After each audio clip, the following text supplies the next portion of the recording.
स्वागत है आप सभी का। तो आज की वीडियो में मैं आपको बताने वाला हूँ साइंस के मोस्ट इम्पोर्टेंट क्वेश्चंस के बारे में। यानी कि आज की इस वीडियो में हम बात करेंगे मोस्ट इम्पोर्टेंट जो क्वेश्चन है आपके एग्ज़ाम के, जो हर साल जो आपके एग्ज़ाम में क्वेश्चन रिपीट होते हैं या फिर एक आध दो साल बाद जो आपको क्वेश्चन जो पेपर में देखने को मिलते हैं, उन्हीं क्वेश्चंस के बारे में आपको बताऊँगा। अगर आप इन क्वेश्चंस को याद कर लेते हैं, यानी जो हेडिंग में लिखी हुई है हेडिंगों को, तो जो आप पेपर में आसानी से पास हो जाएंगे और आपको पास होने में कोई भी दिक्कत नहीं आएगी। तो चलिए शुरू करते हैं। तो जो फ़िलहाल मैंने इस वाली वीडियो में जो हम अपने फिजिक्स के क्वेश्चंस के वो जो है कवर करेंगे, यानी इस वीडियो में हम फिजिक्स के क्वेश्चंस के बारे में बात करेंगे। तो यानी कि आपकी सबसे पहली हेडिंग है वो है प्रकाश का परावर्तन।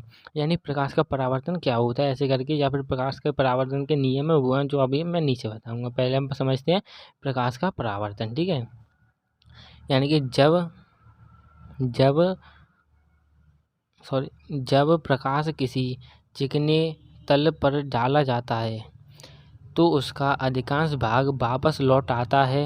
प्रकाश के चिकने तल से टकराकर लौटने की इस प्रक्रिया को प्रकाश का परावर्तन कहते हैं। यानी कि जब प्रकाश जो है किसी चिकने तल पर डाला जाएगा, यानी किसी चिकनी तल जो तल होगा उस पर डाला जाएगा, तो उसका जो अधिकांश भाग होगा वो उसी दिशा में वापस लौट आएगा।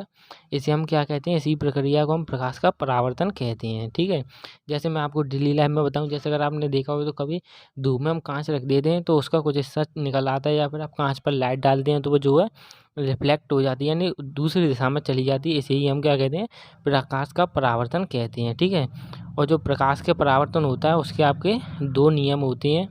जो आपका पहला नियम है वो है, पहला नियम आपतित किरण आपतन बिंदु पर अविलंब और परावर्तन किरण तीनों एक ही तल में होती हैं। यानी कि जो आपका, मैं आपको इससे समझाता हूँ तो आपको जल्दी से समझ में आएगा। जैसे ये आपकी आपतित किरण हो गई, और ये आपकी परावर्तित किरण हो गई, और ये अविलंब हो गया। तो ये तीनों जो चीज़ें हैं वो एक ही तल में होंगी, यानी ये किरण भी इसी साइड पे आएगी, ये भी इसी से जुड़ी होगी और ये भी इसी से जुड़ी होगी। ये आपका पहला नियम हो गया। यानी पहला नियम आपका क्या था कि आपतित किरण आपतन बिंदु पर अविलंब और परावर्तित किरण तीनों एक ही तल में होते हैं।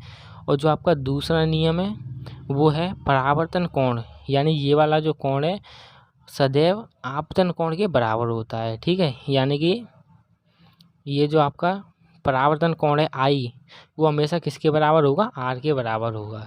ये आपका क्या है, दूसरा नियम है, ठीक है। अब मैं आपको बताने वाला हूँ गोलीय दर्पणों के बारे में, ठीक है। ये याद रखना, हम दर्पण के बारे में जो है अभी पढ़ेंगे, ना कि लेंस के बारे में, ठीक है। तो गोलीय दर्पण का जो आपका पहला प्रकार है वो अवतल दर्पण, ना कि अवतल लेंस, आप समझे, ठीक है। वह दर्पण है, यानी गोल अवतल दर्पण कौन सा दर्पण है, ऐसे पेपर में आपको हेडिंग भी आ सकती है लिखने की कि अवतल दर्पण किसे कहते हैं, ठीक है। तो आपको ये लिख देना है, अवतल दर्पण वह दर्पण है जिसमें परावर्तन दबे हुए तल में होता है। यानी परावर्तन किस में होता है, दबे हुए तल में होता है, वो जो हमारा अवतल दर्पण होता है। और यहाँ पर अर्थात गोले का भीतरी भाग परावर्तक तल होता है, ठीक है। यानी गोले का भीतरी भाग क्या होता है, परावर्तक तल होता है। एक बार बोलूँ तो दर्पण का वह दर्पण है जिसमें परावर्तन दबे हुए तल में होता है, अर्थात गोले का भीतरी भाग परावर्तक तल होता है, ठीक है। ये हमारा क्या होता है, अवतल दर्पण होता है। अब इसी का दूसरा जो प्रकार है वो है हमारा उत्तल दर्पण। यानी उत्तल दर्पण क्या होता है, यानी वह दर्पण है जिसमें परावर्तन उभरे हुए तल में होता है, ठीक है। अर्थात गोले का बाहरी भाग परावर्तक तल होता है। यानी अगर आपने एक परिभाषा याद कर ली उत्तल दर्पण की या फिर अवतल दर्पण की, तो दूसरी बन जाएगी कैसे, इसमें जो है परावर्तन उभरे हुए तल में हो रहा है और उसमें दबे हुए तल में होता है, ठीक है। यानी अपोजिट हो जाएगा। और जो इसका बाहरी भाग है वो परावर्तक तल है, उसमें भीतरी भाग परावर्तक तल है। मैं आपको एक बार अच्छे से पढ़ के बता देता हूँ।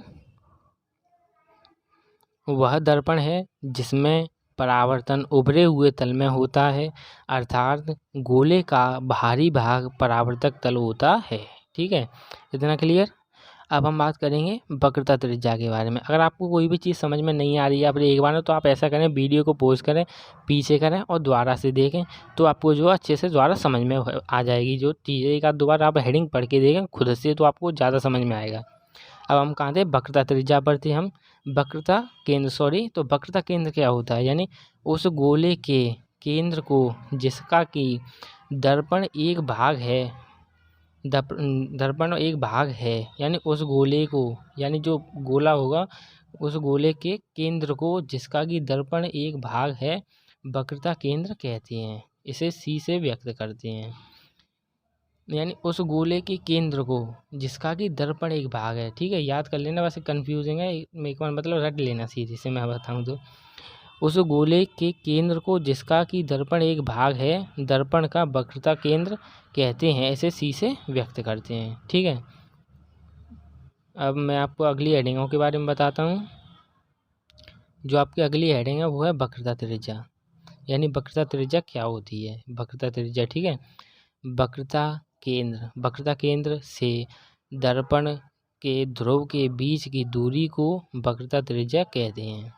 यानी वक्रता केंद्र से दर्पण के ध्रुव के बीच की दूरी जो होगी उसे हम वक्रता त्रिज्या कहते हैं, और इसे हम आर से व्यक्त करते हैं। किससे व्यक्त करते हैं? हम आर से व्यक्त करते हैं। ठीक है, अगर आपको पीछे समझ में नहीं आया, वैसे तो मैं काफ़ी बार रिपीट कर रहा हूँ, आपको समझ में आ जाएगा, मतलब सरल है एक बार जो है एकदम। अगर नहीं आता है तो आप दोबारा से देख सकते हैं। ठीक है, अब हम बात करेंगे प्रकाश के अपवर्तन के नियम, या फिर प्रकाश का अपवर्तन क्या होता है, या फिर प्रकाश के अपवर्तन के नियम जो क्या है। अभी तक हमने क्या पढ़ा था? प्रकाश का परावर्तन। ठीक है, जब प्रकाश किरण किसी एक माध्यम से, यानी एक माध्यम से दूसरे माध्यम में जाती है तो वह अपने मार्ग से विचलित हो जाती है। इसी घटना को प्रकाश का अपवर्तन कहते हैं। यानी इस घटना को क्या कहते हैं? हम प्रकाश का अपवर्तन कहते हैं। कैसे कहते हैं? यानी जब कोई किरण जो होगी आपकी, जो एक माध्यम से दूसरे माध्यम में जाएगी तो वो क्या होगी? अपने मार्ग से विचलित, यानी टेढ़ी मेढ़ी हो जाएगी।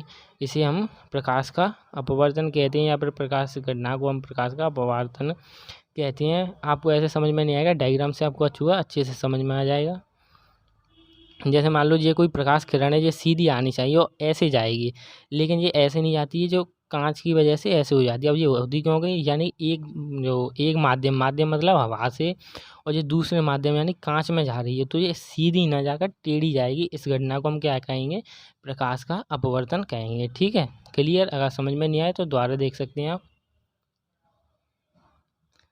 अब जो आपके अगला टॉपिक है वो है आपका लेंस। यानी लेंस क्या होती है? वैसे आपको पता ही होगा, ये बहुत इंपॉर्टेंट टॉपिक है, तो आपके हर बार पेपर में आता है, तो अच्छे से आपको याद कर लेना है। लेंस की परिभाषा जो है ये होगी, लेंस ऐसा पारदर्शी माध्यम होता है जो दो गोलीय पृष्ठों से घिरा होता है। यानी लेंस क्या होता है? लेंस एक ऐसा पारदर्शी माध्यम होता है। कैसा?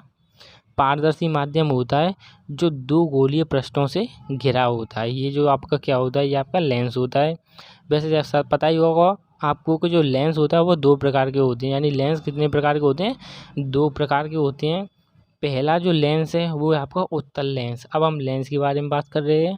पहले हमने किसके बारे में बात की थी? दर्पण के बारे में। ठीक है, कंफ्यूज नहीं होना है, आपको अच्छे से देखना है। यह बीच में मोटा तथा किनारों पर पतला होता है। यानी जो उत्तल लेंस जो आपका होता है वो कैसा होता है? बीच में मोटा होगा और किनारों पर पतला होगा। आपने देखे भी होगा, जो जैसे हम वैसे आग वगैरह लगाते हैं उससे जो लेंस होता है उससे प्रकाश को इकट्ठा करके, वही जो लेंस होता है वो कौन सा होता है? हमारा उत्तल लेंस होता है। ठीक है, बात करेंगे अवतल लेंस के बारे में। किसके बारे में? दूसरा प्रकार जो कि आपका अवतल लेंस, जिसके हम अवतल लेंस वैसे आपको पता ही होगा। तो यह लेंस बीच में पतला तथा किनारों पर मोटा होता है। यानी जो हमारा अवतल लेंस होता है वो बीच में पतला होता है और किनारों पर कैसा होता है? मोटा होता है। ये आपका कौन सा हो गया? ये आपका अवतल लेंस हो गया। ठीक है, अब जो आपकी आगे वाली हेडिंग है जो है समंजन क्षमता।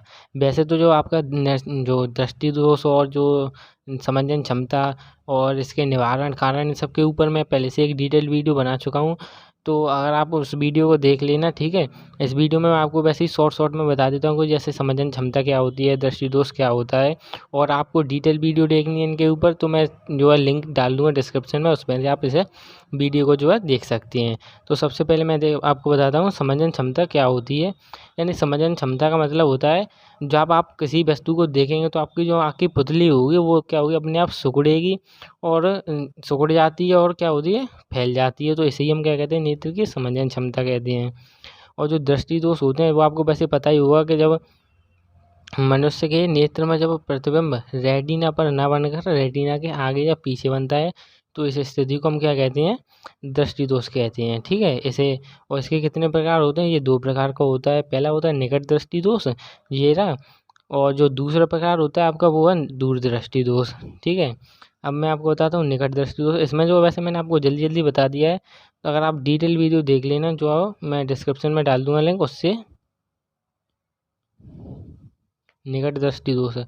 अब इसमें क्या होता है, जो निकट दृष्टि दोष होता है उसमें व्यक्ति को निकट की वस्तुएं तो दिखेंगी साफ, लेकिन दूर की वस्तुएं जो है आपको साफ नहीं दिखाई देंगी। जब आपको निकट की वस्तुएं साफ दिखाई दें और दूर की वस्तुएं जो आपको स्पष्ट दिखाई नहीं दें, तो जो ये वाला जो दोष होगा वो निकट दृष्टि दोष होगा, जो 10 से 16 वर्ष की उम्र वाले बच्चों में होता है। ठीक है, आप इस लाइन को लिखें चाहे मत लिखें, कोई दिक्कत वाली बात नहीं है, लेकिन ऑप्शन में कभी कभी पूछ सकता है कि निकट दृष्टि दोष किस उम्र के बच्चों को या फिर किस उम्र के व्यक्तियों को होता है। ठीक है, और जो आपका निकट दृष्टि दोष होता है, इसके निवारण के लिए आपको क्या करना है, वैसे निम्न कारण है इसके लिए, निवारण नहीं, दोष के जो कारण है, पहला जो कारण है वो है लेंस की वक्रता त्रिज्या बढ़ जाती है, जिससे फोकस दूरी हमारी कम हो जाती है, ये आपका पहला कारण है। और जो आपका दूसरा कारण है वो है लेंस और रेटिना के बीच की दूरी बढ़ जाती है। ठीक है, यानी नेत्र के गोले का जो व्यास जो है वो बढ़ जाता है, ये आपका क्या है, दूसरा कारण है। ठीक है, और इसका जो निवारण होगा निकट दृष्टि दोष का, उसके लिए आपको क्या करना होगा, इसके निवारण के लिए उचित फोकस दूरी के अवतल लेंस का प्रयोग किया जाएगा। यानी जो निकट दृष्टि दोष होगा उसमें अवतल लेंस, और अवतल लेंस कौन सा जो होता है, जो किनारों पर जो है मोटा होता है और जो बीच में जो है पतला होता है। जैसे आपको पता होगा कुछ इस तरीके का जो हमारा अवतल लेंस होता है। ठीक है, अब हमारे दूसरा जो प्रकार है वो है दूर दृष्टि दोष। ठीक है, यानी दूर दृष्टि दोष क्या होता है, दूर दृष्टि दोष में क्या होता है कि जो दूर की वस्तुएं होंगी वो तो स्पष्ट दिखाई देंगी, और जो पास की वस्तुएं वो स्पष्ट दिखाई नहीं देंगी, तो क्या होगा हमारा दूर दृष्टि दोष। यानी दूर दृष्टि दोष में दूर साफ दिखेगा और पास का साफ नहीं दिखेगा। वैसे मैं इसमें भी आपको जल्दी जल्दी बता देता हूँ, आप जो है वीडियो देख सकती हैं, मैं लिंक डाल दूँगा उसमें, अगर जिन्हें वीडियो नहीं देखनी है तो मैं आपको बता रहा हूँ अभी, तो उसी तरीके से आप जो है देखते हैं। अब इसके हम जो है कारणों के बारे में बात करेंगे। तो नेत्र के लेंस की वक्रता त्रिज्या कम हो जाए, जिससे उसकी फोकस दूरी बढ़ जाए, ये पहला कारण हो गया आपका। और जो दूसरा कारण है वो लेंस और रेटिना के बीच की दूरी कम हो जाएगी, अर्थात गोले का व्यास जो है कम हो जाएगा। तो ये आपका क्या होगा, ये कारण होगा दूसरा निकट दृष्टि दोष का। अब हम बात करेंगे इसके निवारण के बारे में। तो निवारण के लिए आपको क्या होना, उचित फोकस दूरी के उत्तल लेंस का प्रयोग करना होगा। यानी उत्तल लेंस के प्रयोग से क्या है, हम निकट दृष्टि दोष के जो है निवारण कर सकते हैं। जो आपका उत्तल लेंस होता है वो कुछ इस तरीके से होता है, वैसे ड्राइंग अच्छी नहीं है मेरी, मैं वजह से आपको पता ही होगा। और जो आपका तीसरा प्रकार है वो बहुत इंपॉर्टेंट है, जिसे हम कहते हैं जरा दूरदृष्टिता। ये जो आपको कुछ लोगों को पता होगा और कुछ को नहीं पता है, तो मैं बता दूं, जरा दूरदृष्टिता जो होती है वो क्या होती है कि इस दोष से जो पीड़ित व्यक्ति हुआ उसे ना तो पास की वस्तुएं जो है स्पष्ट दिखाई देंगी और ना ही दूर स्थित वस्तुएं स्पष्ट दिखाई देंगी मतलब। और इस दोष के पीड़ित व्यक्ति को उचित फोकस दूरी के द्विफोकसी लेंस का प्रयोग किया जाता है। यानी इस जो रोग है, यानी जो इससे निवारण के लिए उचित फोकस दूरी के द्विफोकसी लेंस का प्रयोग किया जाता है। ये भी मैंने आपको इसी वीडियो में बताया, तो आप देख लेना। ठीक है, अब ये वाली जो चीज़ हैं, अगली हेडिंग है जो हमारी वो है प्रिज्म। यानी कि प्रिज्म क्या होता है, इसके बारे में हम बात करेंगे। तो प्रिज्म किसी समांगी पारदर्शी माध्यम की वह आकृति है जो किसी कोण पर झुके हुए 2 समतल पृष्ठों से घिरा होता है। ये जो है आपका प्रिज्म होता है। यानी प्रिज्म क्या है, किसी समांगी पारदर्शी माध्यम की वह आकृति है जो किसी कोण पर झुके हुए 2 समतल पृष्ठों से घिरा होता है। ये क्या होता है, हमारा प्रिज्म होता है। ठीक है, प्रिज्म क्लियर हुआ। और जो आपके निकट दृष्टि दोष हैं, अगर आपको इस वीडियो से क्लियर नहीं हो रहे हैं तो मैं आपको हाईली रिकमेंड करूंगा कि आप जो हमारी दूसरी वीडियो ज़रूर देखें। अब हम बात करेंगे वर्ण विक्षेप के बारे में। यानी कि जो हमारा वर्ण विक्षेप होता है वो क्या होता है। श्वेत प्रकाश का अपने अवयवी रंगों में विभक्त होना वर्ण विक्षेपण कहलाता है। यानी जो श्वेत प्रकाश होगा जो अपने अवयवी रंग यानी जिन रंगों से मिलकर जो बना है उनमें बिखर जाएगा, तो उसे हम क्या कहेंगे, वर्ण विक्षेपण कहेंगे। ठीक है, इसे क्या कहते हैं, वर्णविच्छेपन। यानी वर्णविच्छेपन में श्वेत प्रकाश अपने अवयवी रंगों में विभक्त हो जाता है। ठीक है, और जो आपको पता ही होगा ये विवेकी और जो होता है इस तरीके से होता है, जैसे पहला जो रंग होगा वो वॉयलेट हुआ, दूसरा इंडिगो, ब्लू, ग्रीन, ऐसे करके जो है रंग चलते रहते हैं। वैसे आपने इंद्रधनुष में देखा होगा। अब जो हमारा वो है प्रकाश का प्रकीर्णन। पहले अपवर्तन हो गया, फिर परावर्तन हो गया। अब हम बात करेंगे प्रकाश के प्रकीर्णन के बारे में। यानी प्रकाश का प्रकीर्णन क्या होता है?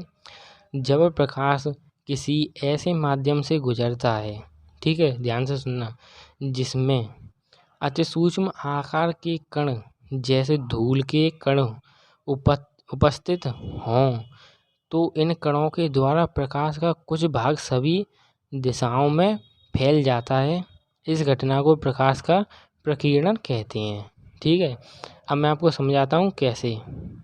यानी कि जब प्रकाश जो होगा, जो आपका प्रकाश है, जब किसी ऐसे माध्यम से गुजरेगा जिसमें क्या होगा, छोटे छोटे आकार के जो धूल के कण होंगे या फिर कोई भी गैस के कण होंगे, तो उनसे क्या है प्रकाश जो है, प्रकाश जो होगा वो दूसरी भागों में जो है रिफ्लेक्ट हो जाएगा, दूसरी हिस्सों में, मतलब कुछ उधर चला जाएगा, कुछ उधर चला जाएगा।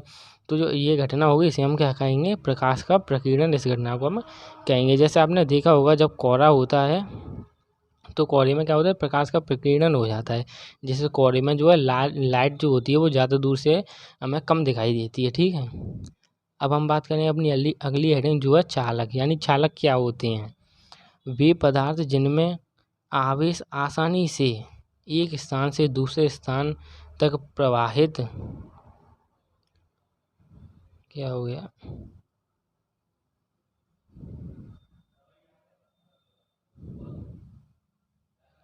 यानी कि अब हम बात करेंगे चालक के बारे में। यानी कि चालक क्या होते हैं? तो वे पदार्थ जिनमें आवेश एक स्थान से दूसरे स्थान को आसानी से प्रवाहित हो जाता है, उसे विद्युत के सुचालक या फिर चालक कहते हैं। ठीक है, जैसे पीतल, तांबा आदि। ये तो आगे हो गई आपकी डेफिनेशन। ठीक है, ये इतनी बड़ी। अब मैं आपको नॉर्मल अपनी भाषा में समझा देता हूँ। यानी चालक कह लो या सुचालक कह लो, ये सब क्या होते हैं? वे पदार्थ, यानी वे पदार्थ होते हैं जिनमें आवेश एक स्थान से, यानी मान लो यहाँ से ये तार है और यहाँ पे सांप है, तो यहाँ से यहाँ तक, यानी यहाँ से जो आवेश है वो यहाँ तक पहुँच जाएगा, तो इसे हम क्या कहेंगे?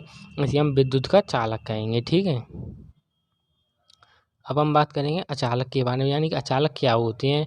तो वे पदार्थ जिनमें आवेश प्रवाहित होगा, यहाँ पे गलत लिख गया है, प्रवाहित नहीं हो सकता, अचालक अथवा विद्युत रोधी कहलाती है। यानी कि विद्युत रोधी और अचालक क्या होते हैं? जिनमें जो हमारा आवेश प्रवाहित नहीं हो सकता, उन्हें हम क्या कहते हैं? अचालक कहते हैं। ठीक है, और इसका जो उदाहरण हो जाएगा वो हो जाएगा कांच, रेशम, सूखी लकड़ी आदि। ये सब क्या है, वैसे पता ही होगा आपका। इन्हें हम क्या कहते हैं?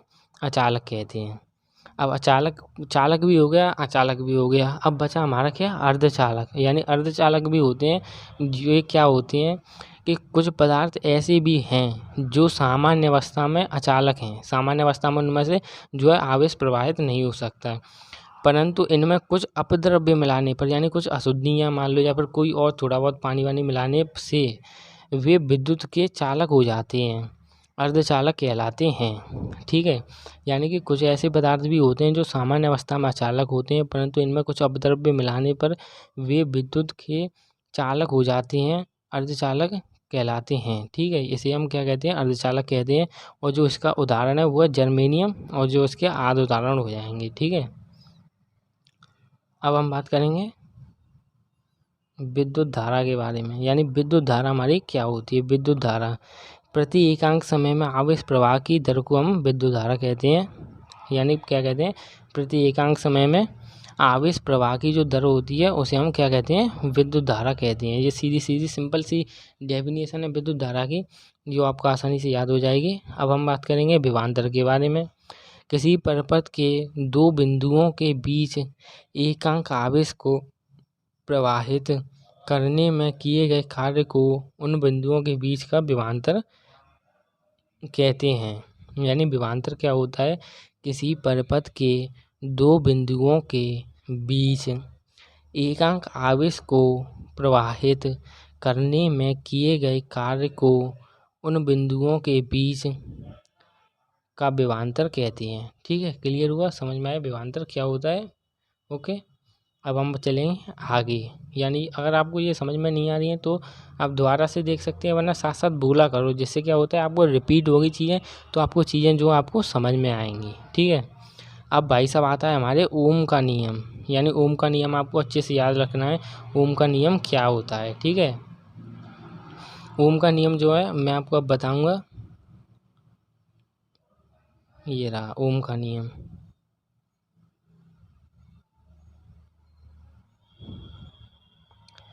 ओम के नियम अनुसार, ठीक है, ओम के नियम का क्या है, हम ये कर रहे हैं जो ओम का नियम क्या है कि ओम के नियम के अनुसार चालक तार में प्रवाहित धारा उत्पन्न विभव के समानुपाती होती है। जो ओम का नियम है, इसके अनुसार क्या है, जो चालक तार होगा उसमें प्रवाहित धारा जो होगी वो विभव के समानुपाती होती है। ठीक है, ओम के नियम का सत्यापन, ओम का नियम, सॉरी ये गलत हो गया है, यहाँ से ये जो है आपके ओम का नियम है और यहाँ से जो आपका ओम के नियम का सत्यापन है। ठीक है, ये सिर्फ इतना ओम का नियम, यानी ओम के नियम के अनुसार चालक तार में प्रवाहित धारा उत्पन्न विभव के समानुपाती होती है। ये तो हो गया आपका ओम का नियम। ठीक है, अब हम करेंगे ओम के नियम का सत्यापन। सत्यापन जो है क्या, सत्यापन ओम के नियम का वो भी यहीं से है, यानी कि यहाँ से जो आपके ओम के नियम का सत्यापन है। ठीक है, ओम के नियम का सत्यापन। तो ओम का नियम केवल धातु चालकों के लिए ही सत्य है। ओम का नियम क्या है, केवल धातु चालकों के लिए ही सत्य है। यदि लगाए गए विभवांतर V और धारा I के मध्य ग्राफ खींचा जाए तो यह एक सरल रेखा आनी चाहिए। ये मैं अभी आपको ग्राफ दिखाऊंगा। ओम के नियम का सत्यापन, वैसे 1 मिनट में आगे कर देता हूँ इसे।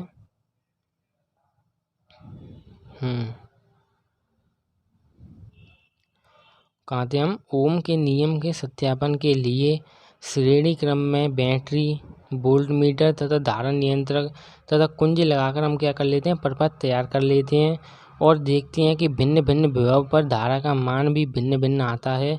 तब वाट आई का मान प्रत्येक स्थिति में नियत रहता है। यानी कि जो तब जब जो धारा है हमारी उसका मान जो है भिन्न भिन्न धारा पर विभव का मान भी भिन्न भिन्न आता है, तो प्रत्येक स्थिति में धारा आई का मान क्या रहता है, हमारा स्थित रहता है, नियत रहता है। किसका मान नियत रहता है, धारा आई का मान जो है हमें नियत रहता है। यहाँ पर बात नहीं धारा होगा। ठीक है, धारा आई का मान क्या रहता है, नियत रहता है। आप देख इसे याद कर लेना, ये क्या है, हमारे ओम का नियम का सत्यापन है। यहाँ से समानुपाती होती यहाँ तक तो ओम का नियम है, और यहाँ से लेकर जो आपका पूरा यहाँ तक जो है ओम के नियम का सत्यापन है। इसमें मैं जो है डैश देना भूल गया हूँ, इस वजह से गलती हो गई है। और जो आपकी मैंने ग्राफ की बात की थी, वो ग्राफ आपका ये जैसे भिन्न भिन्न धारा पर और भिन्न भिन्न विभव पर, इन दोनों के बीच में हम क्या करेंगे, अगर जो हमारा ग्राफ खींचा जाएगा तो वो क्या आएगा, एक सरल रेखा आएगी। ऐसे करके कुछ इस तरीके से जो आपको ग्राफ बनाकर आना है। यहाँ पर क्या हो जाएगी, हमारी धारा हो जाएगी और यहाँ पर वोल्ट हो जाएगा। ठीक है, ऐसे आपको बिंदी बिंदी करने की कोई ज़रूरत नहीं है, सीधे सिंपल से आपको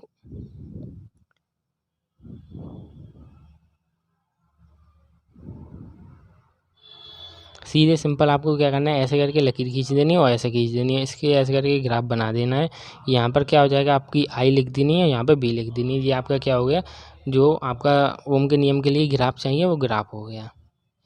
अब जो आपकी अगली हेडिंग है वो है आपके प्रतिरोधों का संयोजन। यानी प्रतिरोधों के संयोजन क्या है, इसके बारे में अब हम बात करेंगे। तो प्रतिरोधों के संयोजन की क्या है, 2 विधियाँ हैं। जैसे पता ही होगा, आपका पहला जो विधि है वो है आपका श्रेणी क्रम, और जो आपकी दूसरी विधि है वो है आपका समांतर क्रम। तो सबसे पहले हम करेंगे श्रेणी क्रम के बारे में बात। यानी श्रेणी क्रम संयोजन क्या है, ऐसे करके पेपर में आता है, और यहाँ पर श्रेणी क्रम संयोजन की जो डेरिवेशन है वो आती है। तो पहले हम इसकी जो थोड़ा बहुत लिखना है इसमें उसे देखते हैं। माना 3 चालक तार, कितने, 3, जिनमें प्रत्येक में क्रमशः R1 R2 व R3, R2 और होगा यहाँ पे जो है आपका R2 और होगा यहाँ पे R2 है, उनमें क्या हो रही है, हमारी धारा प्रवाहित हो रही है।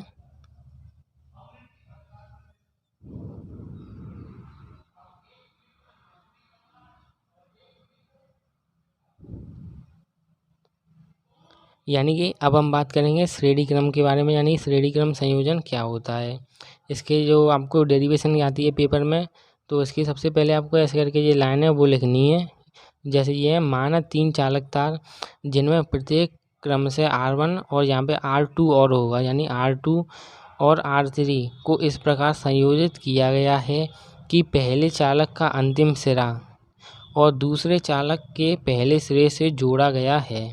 इस प्रकार के संयोजन में सभी प्रतिरोधों में एक ही धारा प्रवाहित होती है। ठीक है, ये क्या है आपका श्रेणी क्रम संयोजन है।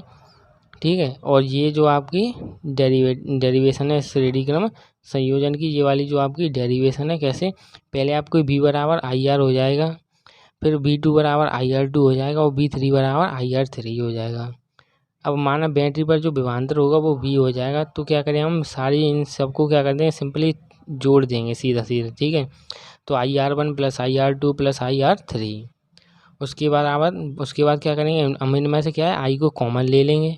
यहाँ पे जो हमने क्या किया, I को कॉमन ले लिया, और कॉमन लेने के बाद जो R1 R2 और R3 होंगे उन्हें हम क्या मान लेते हैं, R मान लेते हैं। टोटल इनका टोटल क्या किया हमने, R मान लिया, तो B बराबर क्या हो जाएगा, IR हो जाएगा। फिर क्या करेंगे हम समीकरण 1 से और समीकरण 2 से, B बराबर समीकरण 1 हमारा ये वाला है दूसरा, और समीकरण हमारा 1 ये वाला हो गया। इन B के जो दोनों मान है ये वाले और ये वाले, इन दोनों मानों को हम बराबर में लगा देंगे, जैसे कि यहाँ पे लगे हुए हैं ये रहे। इन दोनों मानों को बराबर लगाने के बाद में हम इनमें से क्या है,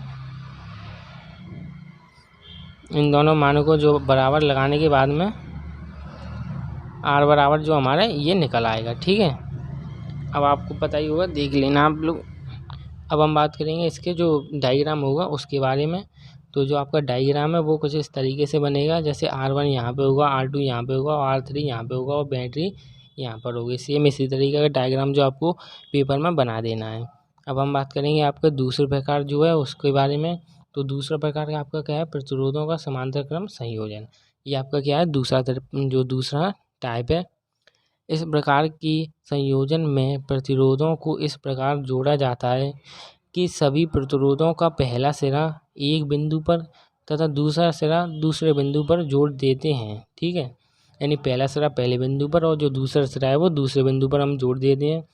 समांतर क्रम संयोजन में विभव का मान अपरिवर्तित रहता है, यानी किसका मान अपरिवर्तित रहता है, विभव का मान जो आपका अपरिवर्तित रहता है, जबकि धारा प्रत्येक प्रतिरोधों में भिन्न भिन्न होती है। जबकि जो धारा होगी हमारी प्रत्येक प्रतिरोध होंगे उनमें क्या होगी, हमारी भिन्न भिन्न होगी। ठीक है, सबसे पहले आपको ये वाला ऐसे करके डायग्राम याद कर लेना है।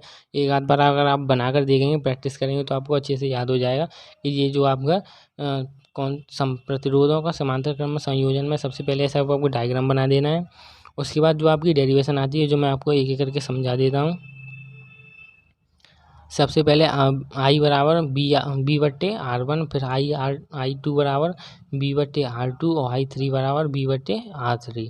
ऐसे करके आपको क्या करना है, ये बार बार करनी है, जिससे आपको ये याद हो जाएंगे। ठीक है, फिर हमें क्या करना है, I बराबर I1 plus I2 plus I3, यानी आप इसे यहाँ पर लिखना चाहें इस वाले को, या लिखें तो याद, अगर आप लिख सकते हैं याद करके तो लिख लें, वरना कोई लिखने की ज़रूरत नहीं है। आप सीधा सीधा इस वाली लाइन को लिख सकते हैं, I बराबर I1 plus I2 plus I3। ठीक है, और जो I1 I2 I3 के मान है वो हमने यहाँ पर रख दिए, और इनमें से क्या किया हमने, I जो है कॉमन ले लिया, तो ये हमारा ये यहाँ पर ऐसे करके ये निकल आएगा। ठीक है, इसके निकलने के बाद में हम क्या करें, हमें पता है जैसे कि समीकरण जो I बराबर क्या कर लिया हमने, B बट्टे R कर लिया, इससे ये मान है इसका निकाल लिया। अब हम क्या करेंगे, समीकरण 1 और 2 की तुलना कर देंगे, जिससे हमारा ऐसे करके जो है 1 बट्टे R बराबर 1 बट्टे R1 प्लस 1 बट्टे R2 और 1 बट्टे R3 जो आपका निकल आएगा। ठीक है, अब हम करेंगे बात विद्युत धारा के चुंबकीय प्रभाव के बारे में, यानी कि विद्युत धारा का चुंबकीय प्रभाव क्या होता है। जब किसी चालक तार में विद्युत धारा प्रवाहित की जाती है, यानी जब कोई तार होगा उसमें हम क्या करेंगे, विद्युत धारा प्रवाहित करेंगे, यानी उसमें करंट लगाएंगे, तो चालक तार के चारों ओर चुंबकीय क्षेत्र उत्पन्न हो जाता है। तो चालक जो तार होगा उसके चारों ओर क्या होगा, मैग्नेटिक फील्ड यानी चुंबकीय क्षेत्र बन जाता है। इसे विद्युत धारा का चुंबकीय प्रभाव कहते हैं। इसे क्या कहते हैं, हम विद्युत धारा का चुंबकीय प्रभाव कहते हैं। यानी जब हमने किसी तार को जो है इलेक्ट्रिसिटी दी, यानी धारा प्रवाहित की, तो उसके चारों ओर क्या हुआ, मैग्नेटिक फील्ड यानी कि चुंबकीय क्षेत्र बना, उसे हम क्या कहेंगे, विद्युत धारा का चुंबकीय प्रभाव कहेंगे। अब हम बात करेंगे चुंबकीय क्षेत्र के बारे में, यानी चुंबकीय क्षेत्र क्या होता है। चुंबक होगा यहाँ पर, चुंबक के चारों ओर का वह क्षेत्र जहाँ चुंबकीय प्रभाव को अनुभव किया जा सके चुंबकीय क्षेत्र कहलाता है। यानी यहाँ पर क्या है, हमारा चुंबक होगा, यहाँ पे चुंबक के चारों ओर का वह क्षेत्र यहाँ पर चुंबकीय प्रभाव को अनुभव किया जा सकता है, उसे हम क्या कहते हैं, चुंबकीय क्षेत्र कहते हैं। ठीक है, क्लियर हुआ। अब हम बात करेंगे फ्लेमिंग के बाएं हाथ का नियम, यानी फ्लेमिंग के बाएं हाथ के नियम के बारे में हम बात करेंगे। तो फ्लेमिंग के बाएं हाथ का नियम जो है वो क्या है, फ्लेमिंग के अनुसार यदि हम अपने बाएं हाथ की अंगूठे और उसके पास वाली दोनों उंगलियों को इस प्रकार फैलाएं कि तीनों परस्पर लंबवत रहें, तब यदि पहली उंगली चुंबकीय क्षेत्र की दिशा को तथा बीच वाली उंगली धारा की दिशा को व्यक्त करे तो अंगूठा चालक पर लगने वाले बल की दिशा को व्यक्त करेगा यानी कि बताएगा। जैसे आपको पता ही होगा तीनों उंगलियों को किस प्रकार लंबवत करते हैं। तो जो आपकी पहली उंगली जो होगी वो चुंबकीय क्षेत्र की दिशा को व्यक्त करे, और जो बीच वाली उंगली है, जो सबसे आपकी बड़ी वाली मिडिल फिंगर, वो धारा की दिशा को व्यक्त करे। तो जो आपका अंगूठा होगा वो चालक पर लगने वाले क्या करेगा, बल की दिशा को जो आपको बताएगा। इसे ही हम क्या कहते हैं, फ्लेमिंग के बाएं हाथ का नियम कहते हैं। फ्लेमिंग के बाएं हाथ का नियम और दाएं हाथ का नियम दोनों एक ही तरीके के हैं। तो यानी कि जो यहाँ पर जो आपके मोस्ट टॉपिक इम्पोर्टेंट से जो हेडिंग थी वो सारी मैंने आपको बता दी हैं।